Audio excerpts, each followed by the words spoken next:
భయపడి నేను నవ్వలేదని చెప్పగా ఆయన, అవును నీవు నవ్వితివి అనెను. ప్రియ పరలోక తండ్రి, మరొకసారి మీ సహాయం కోరుకుంటున్నాము. ఈ మాటల ద్వారా మమ్మల్ని బలపరచండి. ఈ ఉదయకాలం మేము ఏం నేర్చుకోవాలో, హృదయంలో ఏం చేర్చుకోవాలో, మా జీవితంలో ఏం మార్చుకోవాలో మీ సహాయం అందించమని యేసు నామములో ప్రార్థిస్తున్న మా ప్రియ పరలోక తండ్రి, ఆమేన్. చదువుకున్న వాక్య భాగంలోనికి వెళ్ళటానికి ముందు నాకున్న చిన్న అలవాటు ఏమిటంటే, ఆ పుస్తకాన్ని పరిచయం చేయటం అనేది కొద్దిపాటి అలవాటుగా నేను నేర్చుకున్నాను. సరే, ఒక 2 మాటలు నేను ఈ పుస్తకాన్ని పరిచయం చేస్తాను. ఆదికాండాన్ని మీరు చూడగలిగితే, ఈ ఆదికాండం బైబిల్ మొత్తంలోని మొదటి పుస్తకం, పాత నిబంధనలోని మొదటి పుస్తకం. ఎవరు ఈ పుస్తకాన్ని రాశారు అని అంటే, మోషే గారు రాశారని చాలా మంది భక్తులు, పండితులు తెలియపరుస్తా ఉన్నారు. 50 అధ్యాయాలు ఉన్నాయి. ఇందులో 1533 వచనాలు ఉన్నట్లుగా ఆదికాండాన్ని మనం చూస్తా ఉన్నాం. ఒకవేళ ఇంగ్లీష్ బైబిల్లో మనం చూడగలిగితే ఎన్ని పదాలు ఉన్నాయి అని అంటే 38,267 పదాలు ఇంగ్లీష్ బైబిల్ ప్రకారంగా ఉన్నట్లుగా తెలియచేస్తా ఉంది. అంతేకాదండి, ఇంకొక చిన్న విషయాన్ని కూడా నేను జ్ఞాపకం చేస్తాను. ఈ ఆదికాండంలో చాలా విలువైన సంగతులు మనకు దాచబడి ఉన్నాయి. వాస్తవానికి మొదటి 11 అధ్యాయాల్లో 4 బలమైన సంగతులు కనబడుతున్నాయి. తర్వాత 12 నుంచి 50 అధ్యాయాల్లో ఇంకొక బలమైన 4 సంగతులు. మొదటి 11 అధ్యాయాలు ఏం కనబడుతున్నాయి? సృష్టి, మానవ నిర్మాణం మొదటి 2 అధ్యాయాలు తెలియచేస్తున్నాయి. మానవ పతనం 3-4 అధ్యాయాలు తెలియచేస్తా ఉన్నాయి. జల ప్రళయం 6 నుంచి 9 అధ్యాయాలు మనకు తెలియచేస్తా ఉన్నాయి.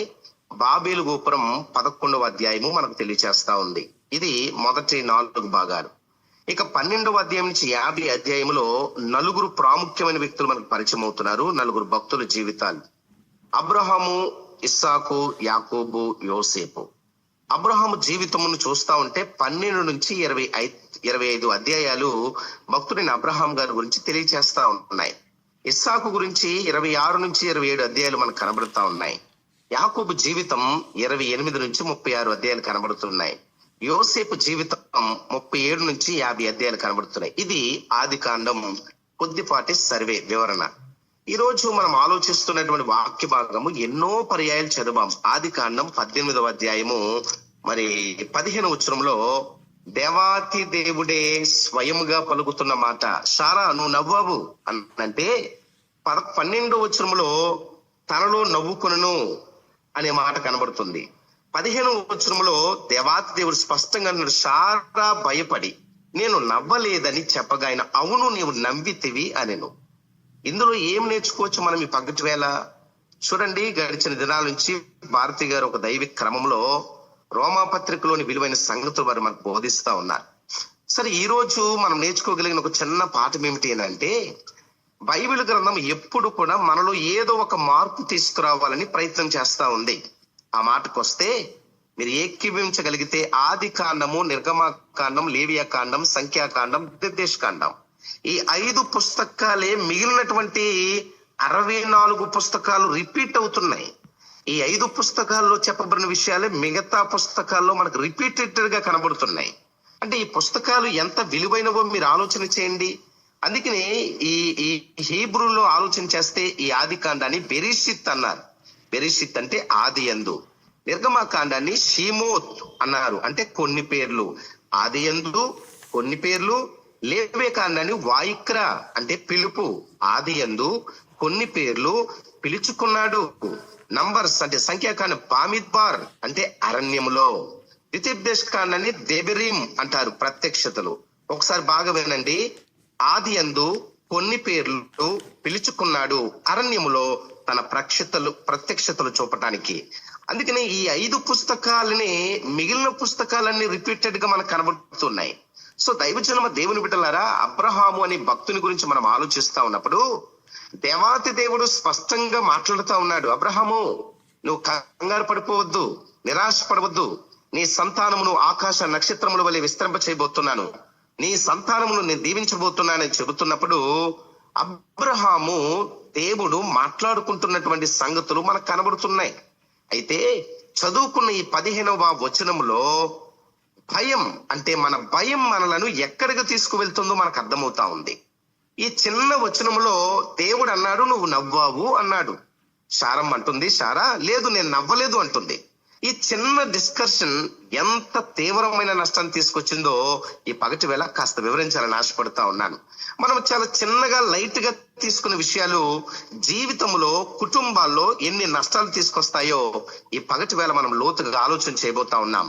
ఆదికాండం 15:15 అబ్రహామును శారాను దేవుడు దర్శించి, అబ్రహాముతో నువ్వేమీ భయపడవద్దు, నీకు పిల్లలు లేరని నిరాశపడవద్దు, నీ సంతానమును నేను దీవించబోతున్నానని అబ్రహాము దేవాతి దేవుడు మాట్లాడుకుంటూ ఉంటే గుడారపు చోటను ఉండి వింటున్నట్లుగా లేఖనం చెప్తా ఉంది. ఆదికాండం 18:10.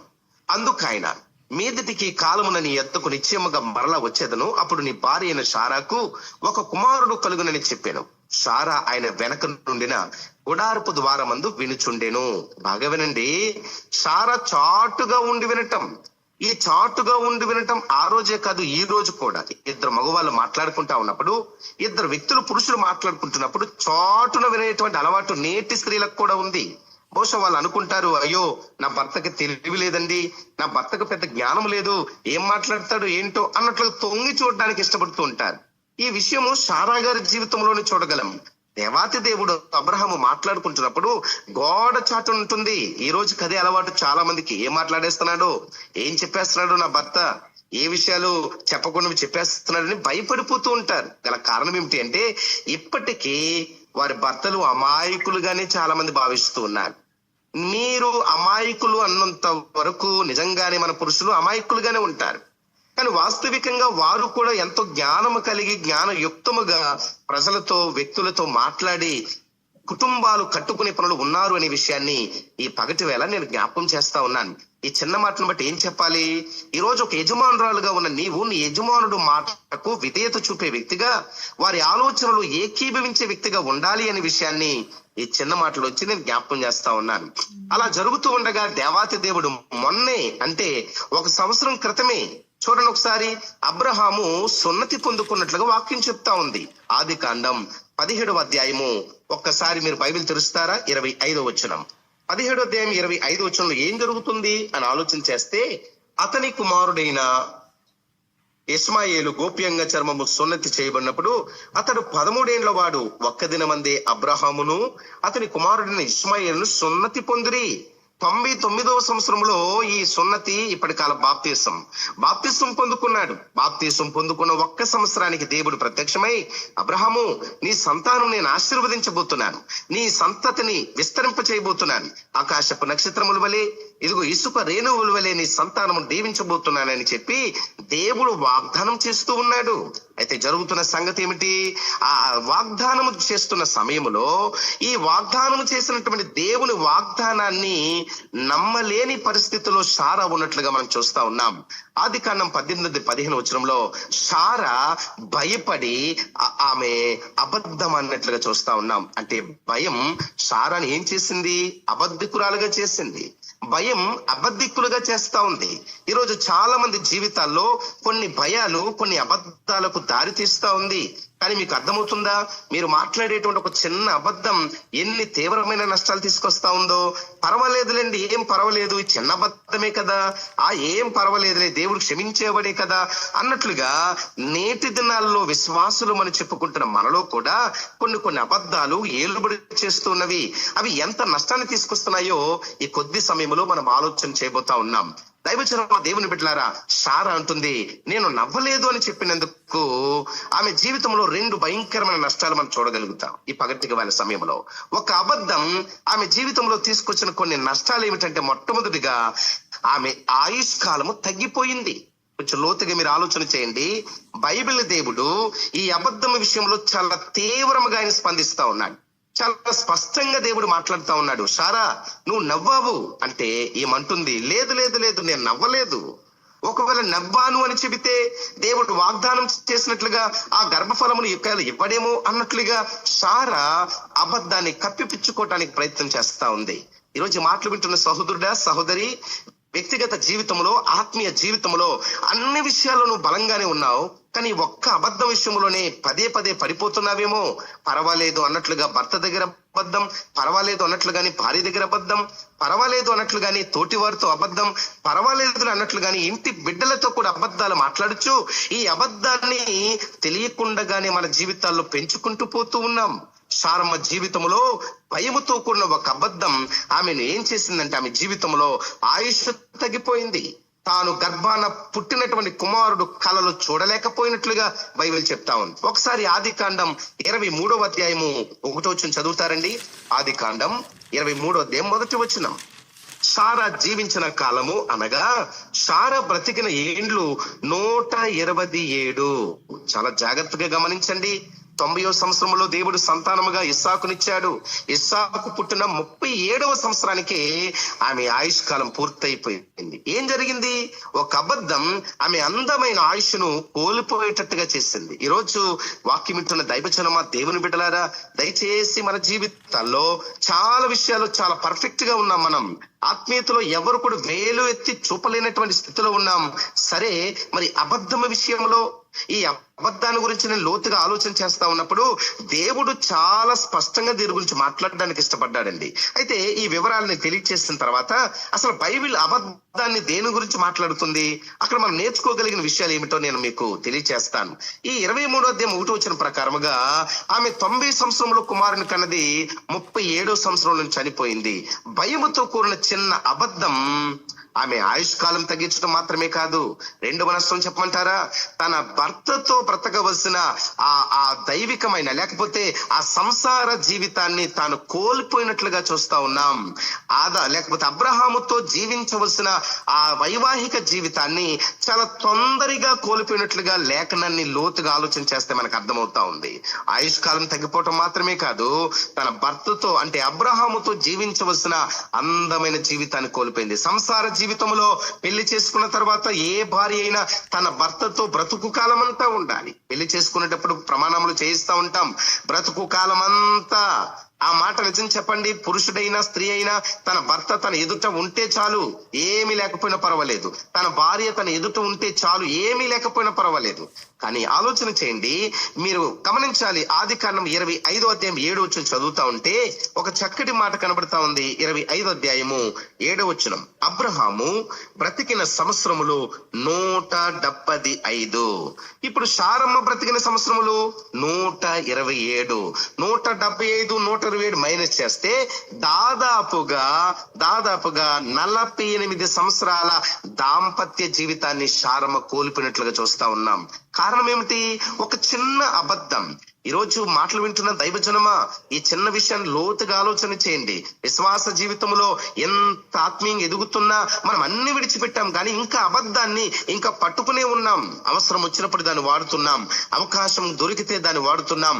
పర్వాలేదులే అన్నట్లుగా చాలా పర్యాయాలు ఈ వర్తమానం ముగిసే లోపు ఒక అందమైన తీర్మానం తీసుకుని ప్రభు దగ్గర దేవునికి ఇష్టమైన వ్యక్తిగా మారిపోవాలనేది ఈ వర్తమానం యొక్క ముఖ్య ఉద్దేశం. మీరు గమనించండి, 48 సంవత్సరాలు, దగ్గర 50 సంవత్సరాల దాంపత్య జీవితం కోల్పోయింది. శారమ్మ ముందుగా చనిపోయిందండి.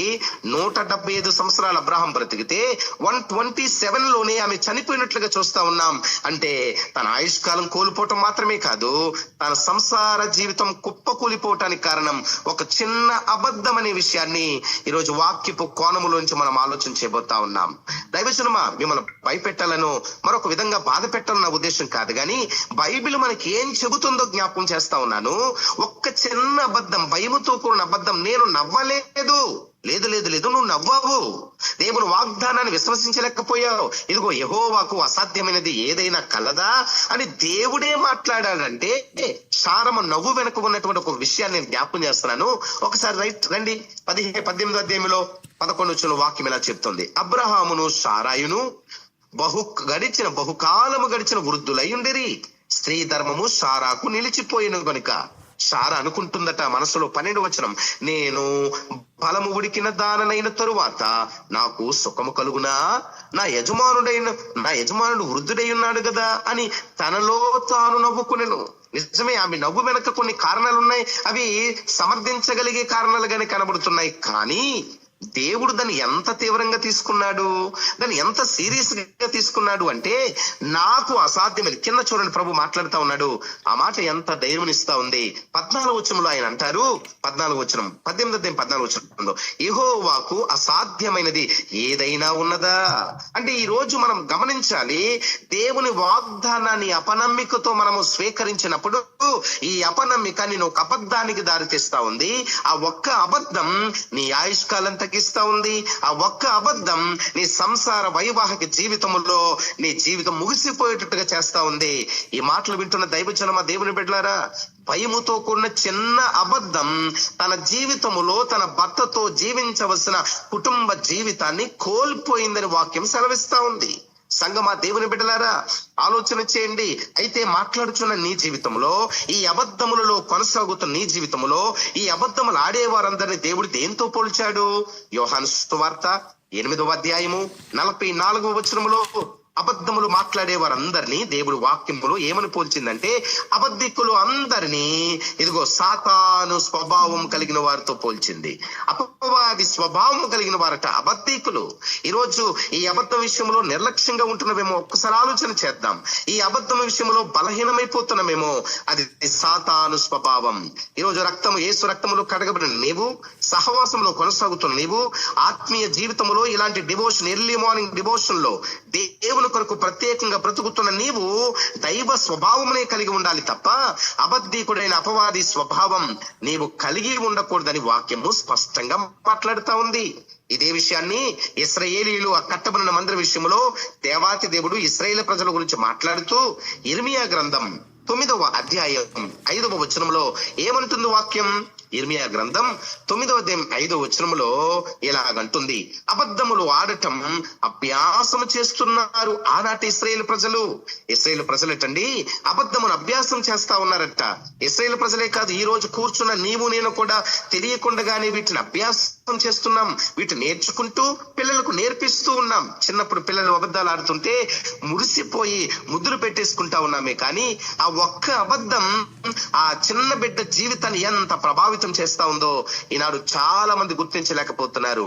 ముద్దులుగా మాట్లాడుతూ చిన్న చిన్న అబద్ధాలు మాట్లాడుతూ ఉంటే మురిసిపోతున్నామే, కానీ దాన్ని దేవుడు ఎంత తీవ్రంగా తీసుకుంటున్నాడో ఈరోజు చాలా మంది నిర్లక్ష్య పెడుతున్నారు. యెరెమీయా భక్తులతో మాట్లాడుతూ ఇశ్రాయేలీయులు అభ్యాసం చేస్తున్నారు, అబద్ధాలు ఎలాగో మాట్లాడాలి, అబద్ధాలు ఏ విధంగా మాట్లాడితే బాగుంటుందో అభ్యాసం చేస్తున్నారట. వారి విషయంలో కోపగించిన దేవుడు, వారి విషయంలో సీరియస్ గా తీసుకున్న దేవుడు మరి నిన్ను నన్ను ఎందుకు విడిచిపెడతాడు? యేసయ్య కుమార్తెగా ఉన్న నిన్ను యేసు లాంటి సత్యమైన వ్యక్తులుగా ఉండాలనేది దేవుని ఉద్దేశం. ఇదే యిర్మీయా గ్రంథంలో 7వ అధ్యాయం 8వ వచనంలో ఏం చెప్తుంది వాక్యం? యిర్మీయా గ్రంథం 7వ అధ్యాయము 8వ వచనం, అబద్ధపు మాటలు నిష్ప్రయోజనం. ఈరోజు ఏదైతే ప్రయోజనం అనుకుంటున్నావో అవి గమనించండి. అబద్ధపు మాటలు నిష్ప్రయోజనం అంటే ప్రయోజనం లేదు. అబద్ధములు ఆడటం అభ్యాసం చేస్తున్నారట ఇశ్రాయేలీయులు. అబద్ధపు మాటలు నిష్ప్రయోజనం అని దేవుడు చెప్పకనే చెబుతా ఉన్నాడు. ఈరోజు ఈ మాటలు వింటున్నప్పుడు గుర్తు పెట్టుకోనండి, మనము కూడా ఒకవేళ అబద్ధాలను అభ్యాసం చేస్తున్నామేమో, దయచేసి వాటికి దూరంగా ఉండాలి. ఒకవేళ మన అబద్ధపు మాటలు ప్రయోజనకరంగా భావిస్తున్నామేమో, లేదు, అబద్ధపు మాటలు నిష్ప్రయోజనం, ఎందుకు పనికిరావు. ఈ అబద్ధాలు ఈ రోజు నేను గెలిపించవచ్చు, ఈ రోజు ఒక గొప్ప కార్యాన్ని నువ్వు పొందుకునేటట్టుగా చేయవచ్చు, అబద్ధముతో ఏదేదో చేయవచ్చేమో, కానీ ఏదో ఒక దినం అబద్ధం నిష్ప్రయోజనకరంగా నీ జీవితాన్ని ఒంటరి చేసే ప్రమాదం ఉన్నది. చాలా మంది అంటారు 1000 అబద్ధాలు ఆడైనా ఒక పెళ్లి చేయాలి, 1000 అబద్ధాలు ఆడైనా ఒక కుటుంబాన్ని కట్టాలి. ఒక్క అబద్ధానికి ఇన్ని ప్రమాద నష్టాలుంటే 1000 అబద్ధాల సంగతి ఏమిటి? సహోదరుడా, సహోదరి, దైవజనమా, దయచేసి వినండి. లోకం ఏదో చెబుతుందని తెలియకుండానే ఒక దేవుని కుమార్తెగా ఉన్న మన జీవితాల్లో నిష్ప్రయోజనకరమైన అబద్ధపు మాటలు, అభ్యాసం చేస్తున్నటువంటి అబద్ధపు మాటలు కనబడుతున్నాయేమో. ఇదే విషయాన్ని పౌలు భక్తుడు చెబుతున్నాడు. ఎఫెసీ పత్రిక 4వ అధ్యాయం 25వ వచనంలో ఏం చెప్పాడాయన? పౌలు గారు అంటారు, మనము అబద్ధములు ఆడటం మానివేయాలి, సత్యమే మాట్లాడాలి. అవునండి, మనందరి జీవితాల్లో ఉండవలసింది సత్యమే. ఎందుకంటే మనం ఆరాధించే దేవుడు సత్యమై ఉన్న దేవుడు. ఎఫెసీ పత్రిక 4:25 ప్రకారం మనము అబద్ధములాడుట మానివేయాలి. ఈ రోజు మొదలుకొని ఇంతకాలము, ఒకవేళ ఈ వర్తమానానికి ముందు వరకు కూడా తెలుసో తెలియక కొన్నిసార్లు ఈ అబద్ధాన్ని కొనసాగిస్తున్నాం, అవకాశాన్ని బట్టి ఉపయోగిస్తూ ఉన్నాం. ఈ రోజే ఒక తీర్మానం కావాలి. పూర్తిగా మనం అబద్ధాలు మానివేసి సత్యమే మాట్లాడాలి. బహుశా సత్యం మాట్లాడితే వెలివేయవచ్చు, అబద్ధాన్ని మాట్లాడితే 10 మంది చేర్చుకోవచ్చు, కానీ సత్యం ఉన్నట్టుగా మాట్లాడితే 10 మందికి విరోధి కదండి, 10 మందికి విరోధులుగా అయిపోవచ్చు. అయితే ఒక మాట, మనుషులకు విరోధమైన నువ్వు దేవునికి దగ్గర అవుతున్నావు, దేవునికి ఇష్టమైన వ్యక్తిగా మారుతున్నావు. కాబట్టి సత్యమే మాట్లాడాలి. సో దైవజనం దేవుని బిడ్డలారా వినండి, సారా భయపడి అబద్ధమాడి నశించిపోయింది. కొన్ని లోతుకి మాటను స్వీకరించాలని కోరుతా ఉన్నాను. ఇదే విషయాన్ని జ్ఞాని అయిన సొలొమోను గారు ఏమన్నారో తెలుసా? సామెతల గ్రంథం 19వ అధ్యాయము 9వ వచనం. సామెతల గ్రంథం 19వ అధ్యాయం 9వ వచనం ఏమంటుంది? అబద్ధములు ఆడువారు నశించుదురు. ఎగ్జాంపుల్ ఎవరండి? సారా జీవితమే. ఆయుష్కాలం తగ్గిపోయింది, సంసార జీవితాన్ని కోల్పోయింది. ఎంత భయంకరమైన జీవితం! అబద్ధములు మాట్లాడే వారందరూ ఏదో ఒకదాన్ని నశించిపోతారు. బహుశా ఈ రోజు అబద్ధాలు ఆడేవారు మేడల మీద మేడలు కట్టేస్తా ఉన్నారేమో, సంపాదనలు పెరిగిపోయారేమో, ఆర్థికంగా బలపడయ్యారేమో, కానీ వారి అబద్ధపు జీవితం ఏదో ఒక దినం వారిని కూల్చేస్తా ఉంది. అబద్ధములు వాడేవారు ఏదో ఒక దినం నశించిపోతారని చెప్పి వాక్యము సీరియస్ గా మనతో మాట్లాడుతా ఉంది. ఇదే విషయాన్ని సొలొమోను గారు ఇంకా అర్థమయ్యే రీతిలో అదే 19వ అధ్యాయం సామెతల గ్రంథం 5వ వచనంలో ఇలాగంటున్నారు: అబద్ధములు ఆడువారు తప్పించుకొనలేరు. అబద్ధములు ఆడేవారు శిక్షించబడతారు. వారు అబద్ధాలు ఆడేవారు ఎప్పటికీ తప్పించుకోలేరు. ఈ రోజు తప్పించుకోవచ్చు, రేపు తప్పించుకోపోవచ్చు, ఏదో ఒక దినం వారు పట్టబడే ప్రమాదం ఉన్నది. తప్పించుకోలేరు, వారు శిక్షించబడతారు. మరలా చెప్తున్నాను ఎగ్జాంపుల్, సారా నుంచే జీవితాన్ని కోల్పోయింది. భయముతో కూడిన అబద్ధపు జీవితం ఆమె అందమైన కుటుంబ జీవితాన్ని కోల్పోయేటట్లుగా చేసింది. అబద్ధపు జీవితం మనల్ని మింగివేస్తా ఉంది. ఈ రోజు సంగమా దైవజనమైన వర్తమానాన్ని ముగింపులను తీసుకొస్తున్నాను. అందులో వాక్యం ఇచ్చిన మన జీవితాల్లో ఎలా ఉంది మన జీవితం? అసలు బైబిల్ ఏం చెప్పింది ఈ అబద్ధం గురించి?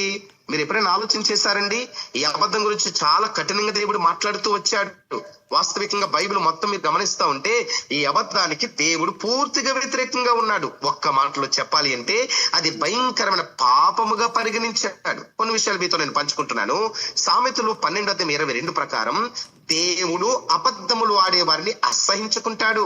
యెహోవాకు అబద్ధమాడు పెదవులు అసహ్యములు, సత్యము పలుకు వారే ఆయనకు సంతోషము కలిగించేవారు.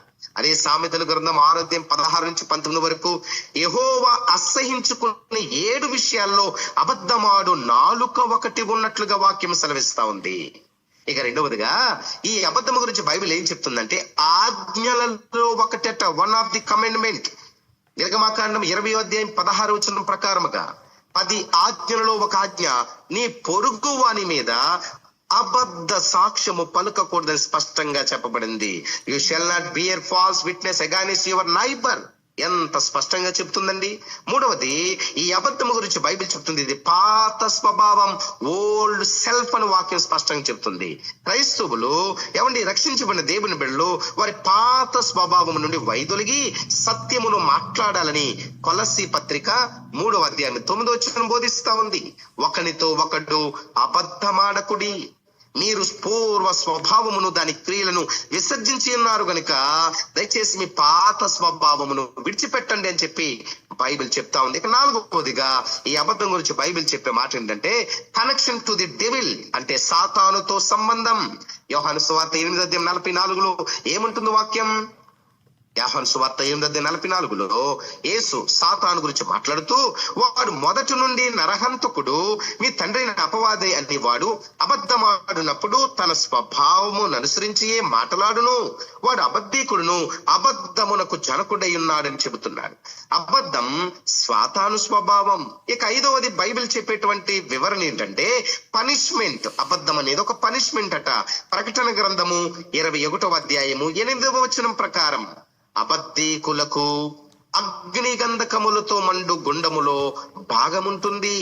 దైవజనమ దేవుని బిడ్డలారా, బైబిల్ అబద్ధాన్ని ఒక పాపముగా, బైబిల్ అబద్ధాన్ని దేవునికి అసహ్యమైన కార్యముగా, బైబిల్ అబద్ధాన్ని పాత స్వభావముగా, బైబిల్ అబద్ధాన్ని పాపపు స్వభావముగా పరిగణించింది. ఎంత తీవ్రముగా పరిగణించిన అబద్ధం విషయంలో బహుశా నిర్లక్ష్యంగా ఉన్నామేమో, పర్వాలేదులేండి. అబద్ధం ఆడకుండా ఎవరున్నారు ఈ రోజు? నీతిమంతులు ఎవరున్నారు? ఎవరు చూపించండి నాకు నీతిమంతులు అంటున్నారు చాలా మంది. నిజమే, లోకములో నీతిమంతులు లేరు, కానీ బైబిల్ చెప్పే ప్రకారంగా అబద్ధం ఆడక సత్యమే పలికితే నీకంటే నీతివంతుడి భూమి మీద ఎవరు లేరండి. కాబట్టి దైవజనమ, దేవుని బిడ్డలారా, ఈ రోజు ఆలోచన చేద్దాం. ఈ అబద్ధ విషయంలో దేవుడు ఎంత తీవ్రంగా స్పందిస్తా ఉన్నాడో, దేవునికి ఎంత కోపం కలిగి ఉండవచ్చు. ఆయన వాగ్దానాన్ని అపనమ్మికతో స్వీకరిస్తూ ఉన్నప్పుడు శారమ్మను గురించి ఎంతగా బాధపడి ఉండవచ్చు. శారమ్మేనా? లేదు లేదు లేదు. ఈ రోజు నిన్ను నన్ను చూచి కూడా దేవుడు వాగ్దానాలు ఎన్నో చేస్తా ఉన్నా ఆ వాగ్దానాల విషయంలో మనకు తెలియకుండానే అపనమ్మికతో, ఆ అపనమ్మిక ద్వారా భయముతో వచ్చే అబద్ధాన్ని బట్టి జీవితంలో ఎన్నో నష్టాలు తెచ్చుకుంటున్నాం. ఇలా మాట్లాడుతూ ఉన్నప్పుడు 2వ రాజుల గ్రంథం 5వ అధ్యాయం 25వ వచనంలో ఒక సంగతి మీకు జ్ఞాపకం వస్తానే ఉంది కదా. ఏంటా సంగతి? గెహాజీ అనే మాటకు అర్థం దర్శనపు లోయ.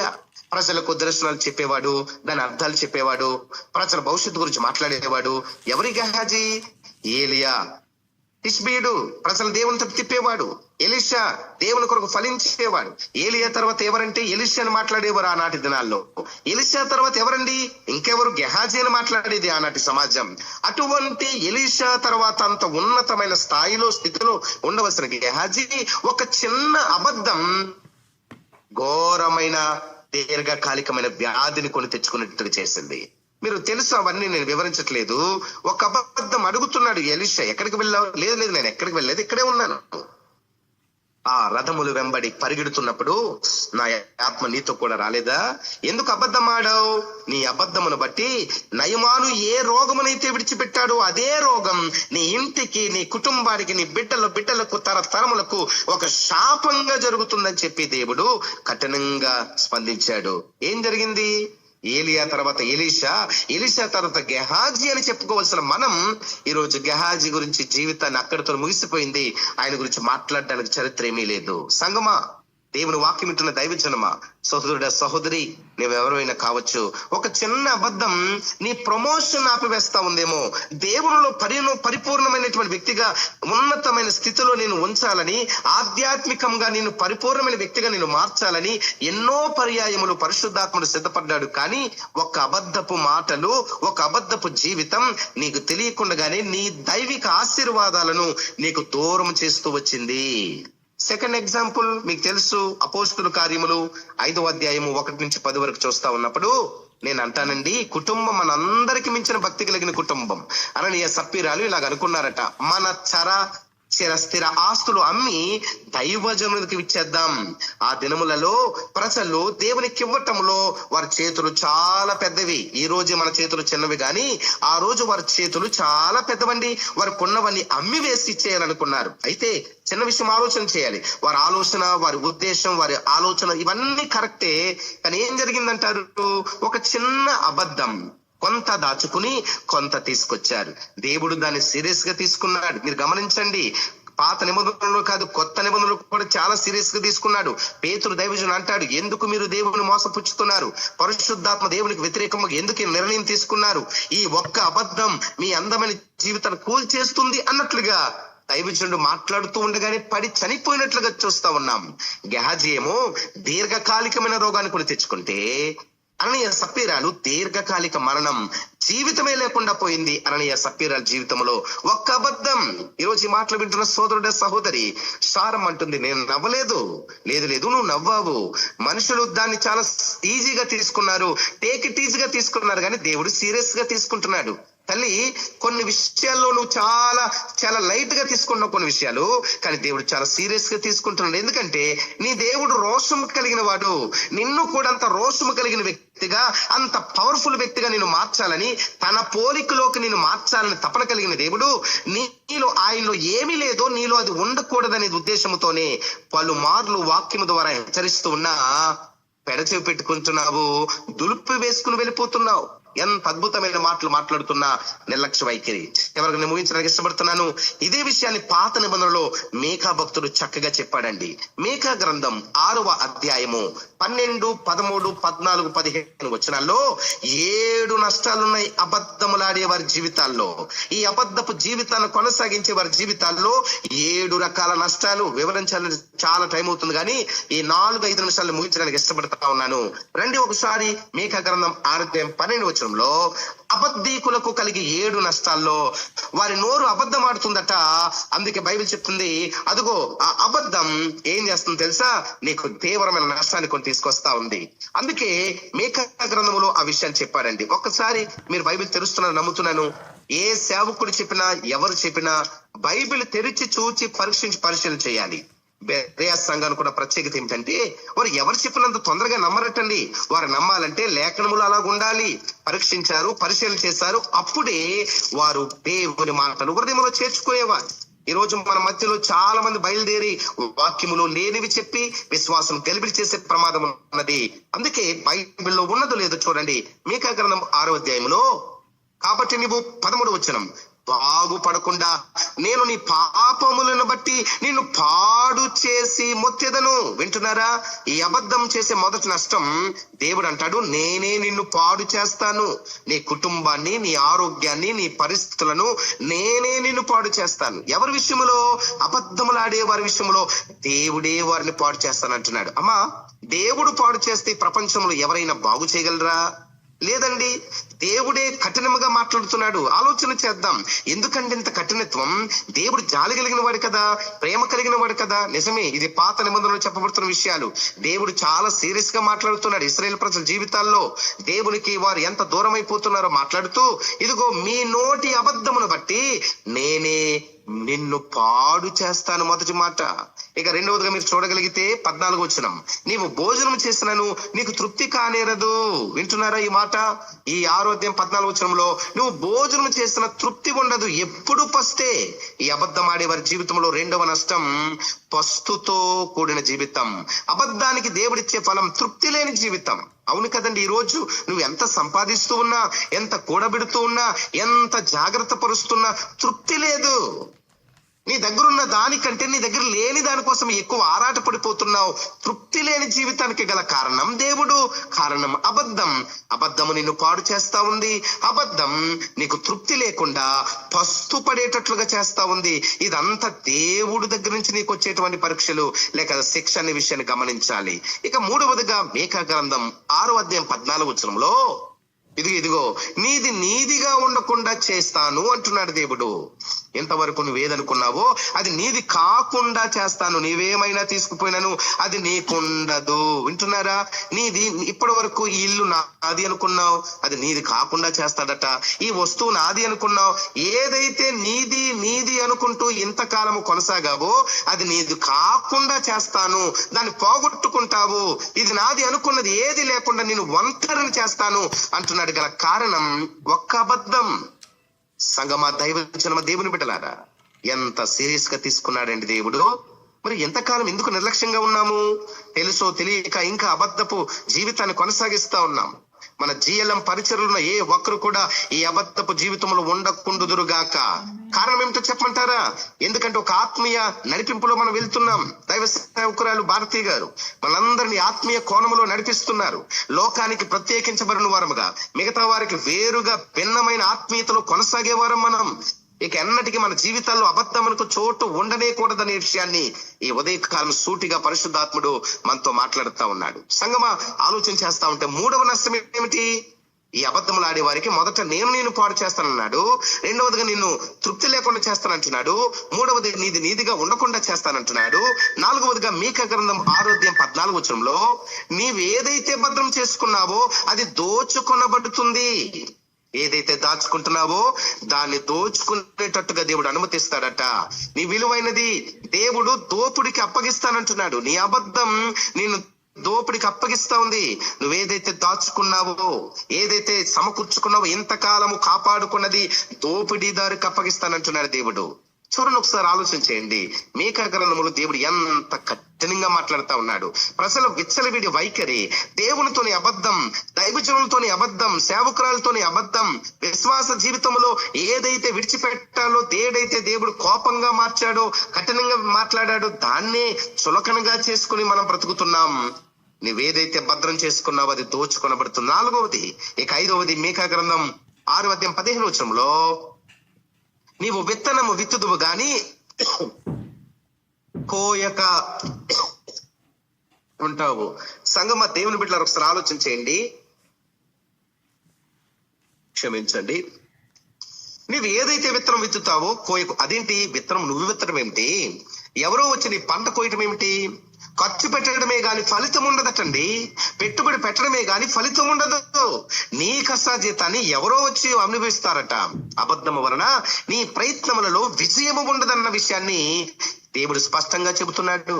సంగమా దేవుని బిడ్డలారా, 5వది, నీవు విత్తనము విత్తుతావు కానీ వేరే వారు వచ్చి పంట కోస్తారు. నీవు కష్టపడతావు, వేరే వారు వచ్చి ప్రతిఫలం పొందుకుంటారు. నీ చేతులు కష్టపడుతున్నాయి, కష్టార్జితం వేరే వాళ్ళు అనుభవిస్తా ఉన్నారు. కారణం ఏమిటి? ఒక చిన్న అబద్ధం. ఇక 6వదిగా మీరు గమనించగలిగితే మీకా గ్రంథం 6:15 నీవు నూనెను తయారు చేస్తావు కానీ రాసుకోరు. కానీ అది నీవు రాసుకోవాలి కానీ దానిని నీవు ఉపయోగించుకోలేవు. నూనెను ప్రయాసపడి సిద్ధపరుచుకునేది నీవు, దాన్ని రాసుకునేవారు వేరే వాళ్ళు. ఇదంతా నష్టాన్ని తెలియచేస్తా ఉంది, కఠినమైన పరిస్థితులు తెలియచేస్తా ఉంది. సంగమా దేవుని బిడ్డలారా, ఈరోజు ఆలోచన చేద్దాం. 6వది, నీవు నూనెను తయారు చేస్తావు కానీ నువ్వు నూనెను రాసుకునలేవు. 7వ విషయం మీకా గ్రంథం 6:15 ఇలాగంటాడు, నీవు ద్రాక్షారసం తయారు చేస్తావు కానీ దానిని త్రాగలేవు. అబద్ధం చిన్నదేనండి, దాని వల్ల వచ్చిన ఫలితం చాలా పెద్దది. భయముతో మాట్లాడే అబద్ధం ఎంత ప్రమాదం అండి. 7వది అంటాడు, నీవు ద్రాక్షారసం నువ్వు తయారు చేస్తావు, నువ్వు కష్టపడతావు, నీ చేతులు కష్టపడతాయి కానీ వేరే వాళ్ళు వచ్చి దాన్ని త్రాగుతారు. అసలు నీవు తయారు చేసుకున్న ద్రాక్షారసం నీవు త్రాగాలి, నీవు వండుకున్న భోజనం నీవు తినాలి, నీవు సంపాదించుకుని నువ్వు అనుభవించాలి. కానీ అది ఈ రోజు నీ దగ్గర లేకుండా పోవటానికి కారణం ఒక చిన్న అబద్ధం. మాటలు వింటుంది దేవుని బిడ్డలారా, భయముతో కూడిన అబద్ధం సారా జీవితంలో ఇస్సాకు పెళ్లి కూడా చూడకుండా చేసిందండి. అల్లారు ముద్దుగా లేక పుట్టిన తన బిడ్డ అందమైన కలలుగాని మిగిలిపోయాయి. ఈ రోజు ఏ తల్లైనా తన గర్భాన పుట్టిన బిడ్డ ఎదిగి ప్రయోజకుడై ఒక ఇంటివాడై ఒక భార్యను పొందుకుని ఒక బిడ్డలను పొందుకుని ఆ బిడ్డలను తన చేతులు పెడితే సంతోషపడే దినములే. కానీ విచారం ఏమిటి? శారమ్మ జీవితంలో లేక పుట్టిన ఇస్సాకు పెళ్లి కూడా చూడలేకపోయింది. ఇస్సాకు పెళ్లి 40 సంవత్సరాలు జరిగితే ఆమె 37వ సంవత్సరంలోనే చనిపోయింది. ఎంత విచారకరం అండి. ఈ రోజు ఈ మాటలు వింటూ దేవుని బిడ్డలారా, సారా జీవితంలో ఇస్సాకు 37వ సంవత్సరంలో చనిపోయింది. సారా జీవితంలో కూలిపోవటానికి గల కారణం భయముతో కూడిన చిన్న అబద్ధం. వర్తమానం అయిపోయిందండి. చివరిగా ఒకే ఒక మాట, ఈ అబద్ధం ఇంతకీ ఇంతకాలం నువ్వు భక్తి చేస్తున్నావు కదా, ఈ ప్రయాస తెల్లవారుజామున లేచి డివోషన్ లో పాల్గొని మనలాని పనులు చేసుకుని కుటుంబాన్ని చక్కబెట్టుకుని ఆదివారం నమ్మకంగా మందిరానికి వెళుతూ నీకు కోటాల ఎందుకు ఈ ప్రయాస? పరలోకం చేరుకోవాలని. కానీ ఈ ఒక్క అబద్ధం అసలు దేవుని రాజ్యానికి చేరుకుండా నిన్ను ఆపేస్తా ఉంది. ప్రకటన గ్రంథం 21:8 ఇలాగన్నాడండి, అబద్ధీకులని ఏ గుంపులో ఉంచాడు దేవుడు? అబద్ధీకులు, వ్యభిచారులు, నరహంతికులు, మాంత్రికులు ప్రక్కన పెట్టాడు. అబద్ధములాడే వారిని, వ్యభిచారం చేసే వారి మధ్యలో, నరహంతకుల మధ్యలో, మాంత్రికుల మధ్యలో, అబద్ధములు వారి మాట్లాడే వారిని దేవుడు ఉంచాడు. ఇప్పుడు ఆలోచించండి, అబద్ధము వలన మనము సాతాను పిల్లలమైపోతున్నాము. ఎంత ప్రయాసపడిన పరలోక రాజ్యానికి దూరం అయిపోతున్నాం. వర్తమానం అయిపోయింది. తలలు ఉంచి కళ్ళు మూసుకున్న ఒక్క మాట నాతో కలిసి ప్రార్థిస్తారండి. ప్రియ పరలోకపు తండ్రి, మీ నామమునకు వేలాది స్తోత్రములు. సారా భయముతో కూడిన ఒక చిన్న అబద్ధం తన అందమైన జీవితం కూలిపోయింది ప్రభువా. తన ఆయుష్కాలం తగ్గిపోయింది, తన సంసార జీవితానికి దూరం అయిపోయింది. ఈరోజు వాక్యాన్ని కేవలం మేమనుకున్న కోణములోనే కాదు, పరిశుద్ధాత్ముడు అనేక కోణములు కలిగిన ఈ వాక్యాన్ని ఈ పగటి వేళ ఆలోచిస్తూ ఉండగానే నిజమే కదా, నా చిన్న అబద్ధం ఎన్ని నష్టాలకు దారి తెస్తా ఉందో. అంటే ఎవరైతే ఈ వర్తమానము ప్రభు చివరిలో తీర్మానం తీసుకున్న బలపరచునైనా నీకు వందనాలు. ఏ ఒక్కరు నీ రాజ్యానికి దూరం అవటం నీ ఉద్దేశం కాదు. నీ పోలికలో నీ స్వభావములో నైనా నిన్ను కలిగిన వారముగా ఈ లోకములో యేసు ప్రభు ఎలాగుంటాడో తెలియదు, కానీ మా బ్రతుకు ద్వారా లోకానికి మీరు ఏ విధంగా ఉండబోతున్నారో చూపించాలి. ఈ అబద్ధం ఎన్ని ఆత్మీయ ఆశీర్వాదాలకు దూరం చేస్తా ఉందో ఈ చిన్న తలంపును మీరు జ్ఞాపకం చేసుకునండి. విన్న వారందరి జీవితాలు మీరు బలపరచండి. ఇది మొదలుకొని సత్యమే పలికే వారముగా ఎన్ని కష్టములు వచ్చినా, ఎన్ని నిందల అవమానాలు కలిగినా నిజము మాత్రమే మాట్లాడే ఒక ఆత్మీయ వ్యక్తులుగా మమ్మల్ని స్థిరపరచమని మా జీఎల్ఎం పరిచర్యలను, ఈ సేవకురాలు భారతి గారిని, సుమ గారిని, దైవజనులు డానియల్ పాల్ గారిని, బృందమంతటిని దీవించండి. ప్రత్యక్షముగా పరోక్షముగా ఈ పరిచర్యకు చేతులు చాపుతున్న వారందరిని బలపరచండి. అన్ని విషయాలు నీ సన్ని తోడుగా ఉంచమని. ఇదిగో దేవా మరొక పర్యాయము, చాలా మంది బలహీనతలుగా ఉన్నారు. నీ గాయప నష్టం చేత ముట్టండి. యెహోవా రాఫా దేవునిగా నీ కార్యం చేయమని యేసు నామములో ప్రార్థిస్తూ ఉన్నాము మా ప్రియ పరలోకపు తండ్రి. ఆమేన్. ఆమేన్.